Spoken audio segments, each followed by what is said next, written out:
Dalam Alkitab, bagaimana berkat yang akan diterima oleh imam?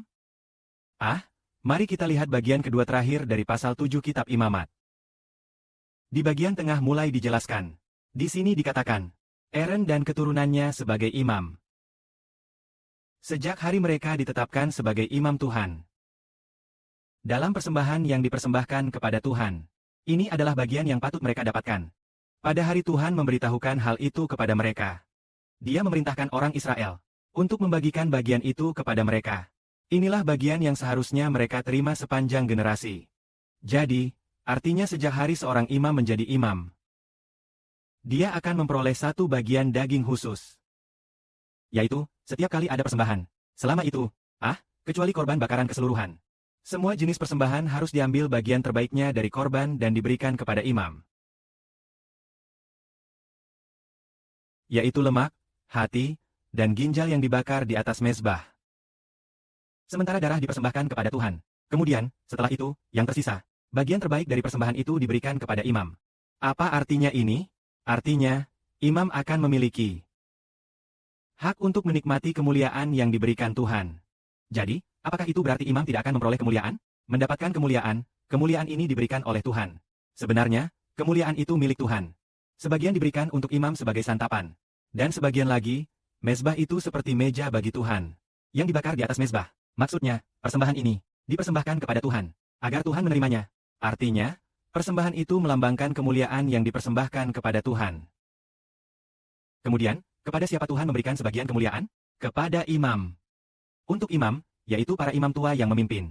Lalu, kepada siapa lagi sebagian kemuliaan diberikan? Diberikan kepada yang sekarang, yaitu kepada orang yang menyediakan persembahan. Artinya, orang yang mau memuji Tuhan akan memperoleh kemuliaan, karena ia telah mempersembahkan korban kepada Tuhan. Selain itu, para imam tua yang berjumlah 20 memimpin pekerjaan ini, sedangkan orang yang melakukannya akan menerima kemuliaan dari Bapa. Seperti yang kita pahami, seharusnya kita duduk di atas tahta, yang seharusnya hanya milik Tuhan. Betapa ajaibnya melihat para imam tua yang berjumlah 20 memiliki tahta untuk duduk, tahta yang berada di atas lautan kaca milik Tuhan. Ternyata ada 20 tahta para tetua, yang berarti mereka berbagi kemuliaan dengan Tuhan. Memang Kristus berkata, "Jika aku menang, aku akan duduk di bawah tahta Bapa di surga." Kristus telah menang, lalu duduk di tahta Tuhan. Tuhan berkata, "Kalian juga harus menang. Baiklah, duduklah bersama aku di tahtaku."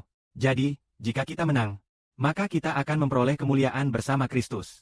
Kemuliaan ini adalah kemuliaan yang Tuhan berikan kepada Kristus. Oleh karena itu, Tuhan memberikan kepada kita. Sebagaimana Tuhan berkata, "Kemuliaan yang engkau berikan kepadaku, aku telah memberikannya kepada mereka." Ketika Tuhan menang, dia kembali memperoleh kemuliaan bersama Tuhan. Dia berkata, "Bapa, mohon muliakanlah putramu." Dan berkata lagi begini, seperti pada penciptaan, "Sebelum segala sesuatu ada, kemuliaan yang kupunya bersama MU." Ini berarti bahwa orang yang menjadi imam memiliki kemuliaan yang besar.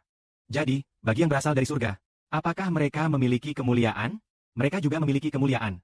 Karena dalam Alkitab sudah ditetapkan hal ini. Yakni, anak sulung harus dipersembahkan kepada Tuhan. Dipersembahkan kepada Tuhan sehingga ia membantu imam. Maka, dia memiliki kemuliaan. Jadi, kita mengerti, apakah orang-orang dari surga benar-benar memiliki kemuliaan? Alkitab menuliskannya begini. Orang-orang yang mendapat kebangkitan pertama. Betapa beruntungnya. Betapa suci. Betapa diberkati. Betapa suci. Dan berkata lagi mereka menjadi pengantin yang cemburu. Itu adalah kemuliaan yang begitu besar. Benar-benar digenapi. Dalam perjanjian lama dikatakan imam makan makanan Allah. Di dalam tempat kudus yang sangat suci, ada sebuah meja yang disebut menorah. Menorah itu di atas? Bukan, meja itu disebut meja emas. Meja emas tempat meletakkan roti aromatik. Meja emas itu, setiap waktunya ketika diubah. Roti yang sekarang di atas meja emas ini. Ada 12 roti. Setiap roti cukup untuk 2 orang makan. Jadi 12 roti cukup untuk 24 orang tua makan. Apa artinya ini? Itu, setiap kali roti diganti. Roti-roti aromatik itu diberikan kepada imam, agar imam yang mengambil dan makan. Padahal ini seharusnya makanan persembahan untuk Allah. Kenapa harus diberikan kepada imam makan? Bisa dikatakan imam sebagai orang tua harus memegang kemuliaan Allah. Ini tepat ketika digenapi. Harus mengembalikan kemuliaan kepada Allah. Apakah Allah juga mengembalikan kemuliaan kepada anak-anaknya? Ya, dikembalikan kepada anak-anaknya. Karena anak-anaknya makan bersama Allah. Makanan itu menyatakan orang yang diberi kemuliaan besar oleh Allah.